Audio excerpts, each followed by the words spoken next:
നമസ്കാരം. പ്രതിപക്ഷ നേതാവ് പിണറായി വിജയന്റെ മകൾ വീണ പ്രതിയായ മാസപ്പടി കേസിന്റെ അന്വേഷണവുമായി ബന്ധപ്പെട്ടുള്ള പരിശോധനയ്ക്കെത്തിയ ഇ.ഡി. ഉദ്യോഗസ്ഥരെ ആക്രമിച്ച് പരിക്കേൽപ്പിച്ച് കൊല്ലാൻ ശ്രമിച്ച സംഭവത്തിൽ 26 CPM ഗുണ്ടകളെയാണ് പോലീസ് അറസ്റ്റ് ചെയ്തത്. കണ്ടാലറിയാവുന്ന 300ഓളം പേർക്കെതിരെ കേസെടുത്തു. 26 പേർ ജയിലിലാണ്.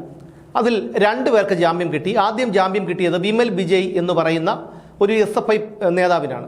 ഇ.ഡി. ഉദ്യോഗസ്ഥർക്ക് സുരക്ഷയൊരുക്കാനെത്തിയ പോലീസ് ഉദ്യോഗസ്ഥരെ ആക്രമിച്ചു എന്നുള്ളതാണ് അയാൾക്കെതിരെയുള്ള കുറ്റം. മറ്റുള്ള 25 പേർക്കെതിരെയുള്ള കുറ്റം ഇ.ഡി. ഉദ്യോഗസ്ഥരെ ആക്രമിച്ചു പരിക്കേൽപ്പിക്കുകയും അവർ വന്ന വാഹനം തല്ലിത്തകർക്കുകയും അവരെ വധിക്കാൻ ശ്രമിക്കുകയും ചെയ്തു എന്നതാണ്. എന്നാൽ അത്ഭുതമെന്ന് പറയട്ടെ, ഇന്നലെ 9ാം പ്രതിയായ ഹരീഷ് കുമാറിന് ജാമ്യം കിട്ടി. ഈ ജാമ്യം കിട്ടിയത് പ്രോസിക്യൂഷൻ എതിർക്കാത്തത് കൊണ്ടാണ്. ആരാണ് പബ്ലിക് പ്രോസിക്യൂട്ടർ? ഗീന കുമാരി എന്ന് പറയുന്ന ലക്ഷണമൊത്ത ഒരു ഇടതുപക്ഷക്കാരിയാണ് പബ്ലിക് പ്രോസിക്യൂട്ടർ. UDF സർക്കാർ അധികാരത്തിൽ വന്ന് മാസം 1 ഇത്തരം സ്ഥാനങ്ങളിൽ തുടരുന്നവരെ മാറ്റാനുള്ള ഒരു നടപടി അല്ലെങ്കിൽ പുതിയ ആൾക്കാരെ അവിടെ നിയമിക്കാനുള്ള ഒരു നടപടി സ്വീകരിച്ചിട്ടില്ല എന്നുള്ളതാണ്.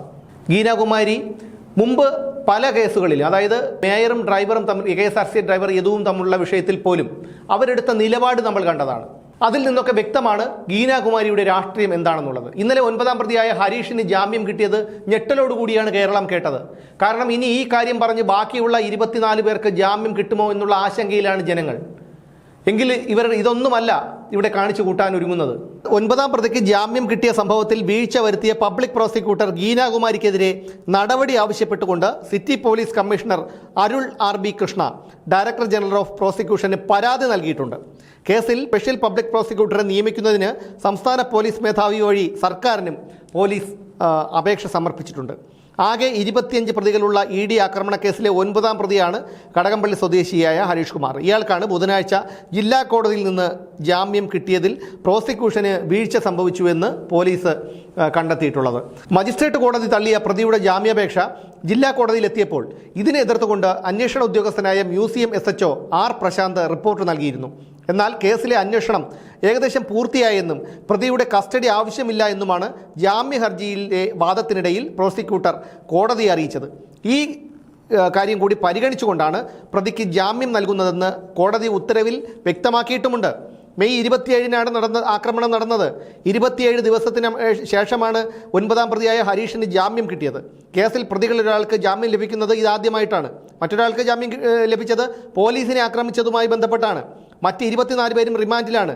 12ാം പ്രതി ലെനിൻ്റെ ജാമ്യാപേക്ഷയിൽ ഇന്നലെ വാദം കേട്ട കോടതി വിധി പറയുന്നത് ശനിയാഴ്ചയിലേക്ക് മാറ്റിവെച്ചിട്ടുണ്ട്. അങ്ങനെ വരുമ്പോൾ ഒരുപക്ഷെ ഹരീഷിന് ജാമ്യം കിട്ടിയത് കൂടി കണക്കിലെടുത്തുകൊണ്ട് ഈ ലെനിന് കൂടി ജാമ്യം നൽകിയാലും അത്ഭുതപ്പെടേണ്ട കാര്യമില്ല.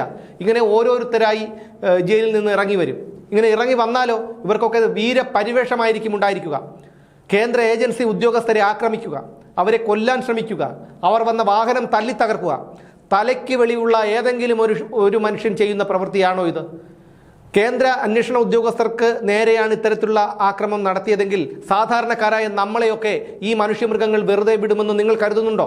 അപ്പോൾ ആരാണ് ഇതിന് ഉത്തരവാദി? UDF സർക്കാരാണ് ഉത്തരവാദി. സർക്കാർ അധികാരത്തിൽ വന്നിട്ട് 1 മാസമാകാൻ പോകുന്നു. 1 മാസമായിട്ടും പബ്ലിക് പ്രോസിക്യൂട്ടർ സ്ഥാനത്തേക്ക് ഇത്തരത്തിലുള്ള പിണറായി വിജയൻ നിയമിച്ച അന്തം കമ്മികളെ മാറ്റാതെ വീണ്ടും അവരെ അവിടെ തുടരാൻ അനുവദിച്ചാൽ ഇത്തരത്തിലുള്ള തിരിച്ചടികൾ ഉണ്ടാകും എന്നുറപ്പാണ്. അത് സർക്കാരിന് ദോഷം ചെയ്യും. സർക്കാരിന്റെ സംശയമുനയിൽ മാത്രമേ ജനങ്ങൾ കാണൂ. കാരണം കഴിഞ്ഞ 10 വർഷങ്ങൾ പിണറായി ഭരണത്തിന്റെ കിരാതവാഴ്ച അനുഭവിച്ചവരാണ് കേരളത്തിലെ ജനങ്ങൾ. ഇപ്പോൾ തന്നെ മുഖ്യമന്ത്രി V.D. സതീശൻ മുൻ മുഖ്യമന്ത്രി പിണറായി വിജയന് വേണ്ടി ഒത്താശ ചെയ്യുന്നു എന്നുള്ള ആരോപണം പല വിഷയങ്ങളിലും ശക്തമായി തന്നെ പൊതുസമൂഹത്തിന് മുന്നിലുണ്ട്. ഇതൊക്കെ തിരിച്ചറിഞ്ഞ് മുന്നോട്ട് പോയാൽ സർക്കാരിന് വലിയ പരിക്കില്ലാതെ മുന്നോട്ട് പോകാം. കാരണം പിണറായി വിജയനെ അതിജീവിച്ചു വന്നവരാണ് കേരളത്തിലെ ജനങ്ങൾ, അതും 10 കൊല്ലം. അങ്ങനെ 10 കൊല്ലത്തെ പിണറായി വിജയന്റെ കിരാത ഭരണം അനുഭവിച്ചു വന്നവർക്ക്, അതിജീവിച്ചു വന്നവർക്ക്, അവർക്ക് സഹിക്കാവുന്നതിലും അപ്പുറമാണ് ഇതുപോലെയുള്ള കാര്യങ്ങളൊക്കെ. അതുകൊണ്ട് തന്നെ ഇപ്പോൾ എന്തായാലും പോലീസ് ഈ പബ്ലിക് പ്രോസിക്യൂട്ടർക്കെതിരെ നടപടി ആവശ്യപ്പെട്ടുകൊണ്ട് ഡയറക്ടർ ജനറൽ ഓഫ് പ്രോസിക്യൂഷനെ സമീപിച്ചിട്ടുണ്ട്. അതിലെന്തു നടപടി വരുമെന്നാണ് ഇനി കണ്ടറിയേണ്ടത്. എന്തായാലും മറ്റുള്ള പ്രതികൾക്ക് ജാമ്യം കിട്ടാതിരിക്കാനുള്ള നടപടികൾ പോലീസിൻ്റെയും സർക്കാരിൻ്റെയും കോടതിയുടെയും ഭാഗത്ത് നിന്നുണ്ടാകുമെന്നാണ് ജനങ്ങളുടെ പ്രതീക്ഷ.